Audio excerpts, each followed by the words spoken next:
बात करेंगे महाराष्ट्र की उपराजधानी नागपुर की, जहां शहर के मेहंदी बाग इलाके में एक पुरातन धार्मिक स्थल को लेकर गंभीर विवाद सामने आया है और इस विवाद ने स्थानीय हिंदू नागरिकों के बीच गहरी चिंता और असुरक्षा की भावना पैदा करती है। यह पूरा मामला मेहंदी बाग क्षेत्र में उड़कुरे ज्वेलर्स के पीछे लालगंज राउत चौक चकना चौक परिसर से जुड़ा हुआ बताया जा रहा है। आरोप है कि यहां स्थित एक गौसावी संत की पुरानी समाधि के स्वरूप में बदलाव किया गया और उसी स्थान पर अब अशरफिया या अशरफियाही मस्जिद नाम से एक नया धार्मिक निर्माण किया जा रहा है। दरअसल स्थानीय नागरिकों का कहना है कि जिस स्थल को वे वर्षों से संत की समाधि के रूप में जानते आए हैं, उसका स्वरूप धीरे धीरे बदला गया। पहले समाधि, फिर मजार जैसा ढांचा और अब उसी जगह पर बड़े पैमाने पर धार्मिक निर्माण खड़ा किया जा रहा है। नागरिकों का आरोप है कि यह पूरा निर्माण अवैध और बिना आवश्यक अनुमति के किया गया है। वास्तव में कथित अवैध निर्माण के कारण इलाके में रहने वाले हिंदू परिवारों में दहशत का माहौल बन गया है।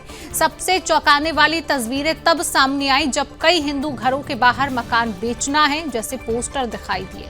बताया जा रहा है कि 4000 से अधिक हिंदू आबादी वाली इस बस्ती में लोग खुद को असुरक्षित महसूस कर रहे हैं और पलायन पर मजबूर हो रहे हैं। स्थानीय लोगों का सवाल है कि अगर यह निर्माण वैध है तो उससे जुड़े दस्तावेज अब तक सार्वजनिक क्यों नहीं किए गए, और यदि यह निर्माण अवैध है तो अब तक इसे हटाने की कार्रवाई क्यों नहीं हुई। नागरिकों का आरोप है कि जमीन पर अतिक्रमण हुआ है, लेकिन प्रशासन की ओर से अब तक कोई ठोस कदम नहीं उठाया गया। इस पूरे विवाद में एक और मुद्दा सामने आया है। आरोप लगाए जा रहे हैं कि दिन में कई बार ध्वनि विस्तारक यंत्रों का उपयोग किया जाता है। शुक्रवार के दिन बाहर से बड़ी संख्या में लोग पहुंचते हैं, जिससे क्षेत्र में अव्यवस्थित वाहन खड़े किए जाते हैं और आम जनजीवन प्रभावित होता है। सवाल यह उठ रहा है कि क्या यह सब नियमों और कानून के दायरे में है। स्थानीय नागरिक पूछ रहे हैं कि क्या कानून सभी के लिए समान है या फिर कुछ क्षेत्रों में कानून मौन हो जाता है। लोगों का कहना है कि उन्होंने अपनी शिकायतें कई बार रखी हैं, लेकिन कार्रवाई के नाम पर केवल आश्वासन ही मिले हैं। इस पूरे मामले को लेकर विश्व हिंदू परिषद और बजरंग दल की ओर से नागपुर महानगर पालिका और यशोधरा पुलिस स्टेशन में लिखित निवेदन दिया गया है। संगठनों ने साफ चेतावनी दी है कि यदि कथित अवैध निर्माण पर जल्द कार्रवाई नहीं हुई तो वे बड़े आंदोलन का रास्ता अपनाएंगे। यह विवाद अब केवल एक निर्माण तक सीमित नहीं रह गया है। सवाल हिंदू नागरिकों की सुरक्षा, उनकी आस्था और कानून के राज से जुड़ गया है। नागपुर जैसे बड़े शहर में यदि पलायन की स्थिति बन रही है तो इसकी जिम्मेदारी किसकी है, यह सवाल अब खुलकर उठ रहा है। ये मजार है या इसके पहले यहाँ पर समाधि थी, क्या कहना है? किसकी, किनकी समाधि थी? हम तो वहाँ खेलते थे, ठीक है, बहुत लंबा हो गया पहले क्लास में।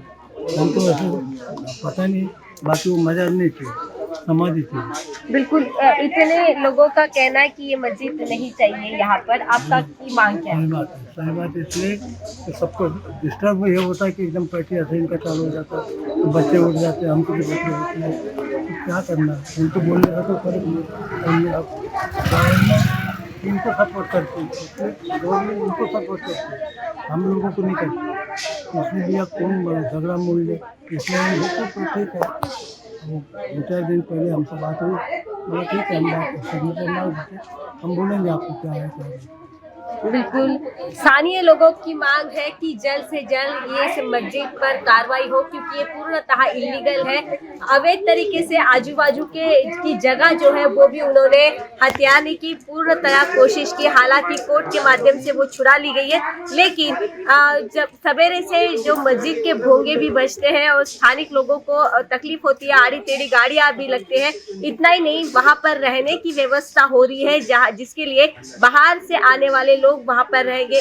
कुल मिलाकर बस्तियों का कहना है कि जल्द से जल्द इस जगह से ये मस्जिद जो है वो अगर डिमोलिश हो, नहीं तो ये सभी लोग जो है वो अपने अपने घरों पर 5-6 घरों पर तो इसके पहले ही बोर्ड लग चुकी है कि ये घर बेचना है, मकान बेचना है। बाकी के लोग भी इस पे आए हैं कि जल्द से जल्द अगर ये कार्रवाई नहीं होती है तो हम बड़ा आंदोलन भी करेंगे। हमारे को मस्जिद नहीं चाहिए, बिल्कुल मस्जिद नहीं चाहिए। क्या बताएंगे? बहुत परेशानी होती है, 4 बजे से आजान करते थे हमारे को।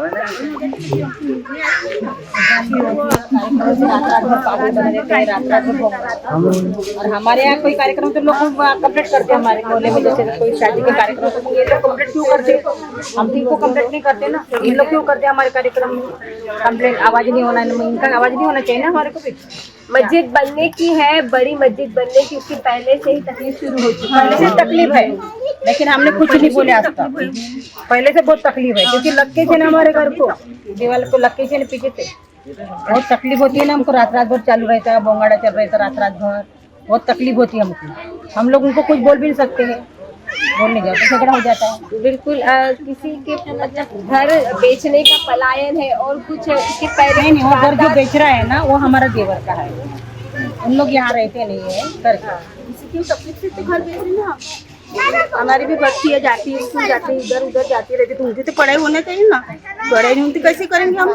इसीलिए घर बेचने के लिए काटने की गाड़ी बच्चियाँ हैं, बच्चियों को भविष्य में तकलीफ नहीं होनी चाहिए, या फिर जो मजार है जो होंगे बचते वो बिल्कुल घर लगकर है। और इतना ही जैसे भाई साहब ने कहा था कि यहाँ पर जब लोग आते हैं बाहर से तो आड़ी टेढ़ी गाड़ियाँ रखते हैं और आड़ी टेढ़ी गाड़ियाँ रखने की वजह से झगड़ा होता है। भाई आपका क्या हो रहा है, आप क्या बताएं? हमारा तो एकदम आगे ही घर है, क्या थी पहले छोटी सी मस्जिद थी, अभी इतनी बड़ी मस्जिद कर रहे हैं बहुत। तो यानी हमारा खुद की गाड़ी लगाने को हमारे को ये नहीं है, जगह नहीं रहती हमारी खुद की। मैं खुद उधर दूसरे घर के आगे गाड़ी लगाता हूँ, तो ये कुछ इनको बोले तो ये थोड़ा सा ये करते हैं, पर अपन बच्चे का झगड़ा नहीं करना है। 2-3 बार हो भी गया है, अभी इतनी बड़ी मस्जिद करो कितना ट्रैफिक होगा उधर। बिल्कुल ट्रैफिक बढ़ेगा। आंटी आपका क्या कहना है, आपकी क्या मांग है? हमारी मांग नहीं है, हमारे को भी पहले खिड़की उड़की नहीं लगाने देते थे, हमारा मकान बना था तो इधर मत करो, नहीं करने नहीं दिए।